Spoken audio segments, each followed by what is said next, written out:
नमस्कार, मी परिवीक्षाधीन पोलीस उपअधीक्षक संतोष खाडे। आज माननीय पोलीस अधीक्षक सर यांनी स्थापन केलेल्या आमच्या विशेष पथकानं श्रीरामपूर शहरामधील पूर्णवाद नगर या ठिकाणी 2 मटका बुकीवर रेड केली असता आम्हाला एकूण 22 आरोपी मिळून आले। तर मुनीर पठाण व अभिजित मुत्था या मुख्य आरोपीसह आम्ही 22 आरोपींना ताब्यात घेतलेला आहे।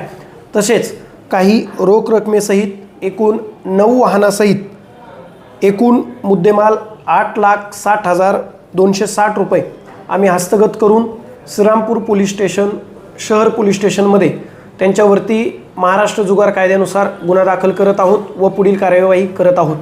ही कारवाई जिल्ह्याचे पोलीस अधीक्षक माननीय श्री सोमनाथजी गार्गे सर यांच्या मार्गदर्शनाखाली तसेच निर्देशाने चालू आहे। यापुढेही श्रीरामपूर शहरासह पूर्ण अहिल्यानगर जिल्ह्यामध्ये अवैध धंद्यावरती धडक कारवाई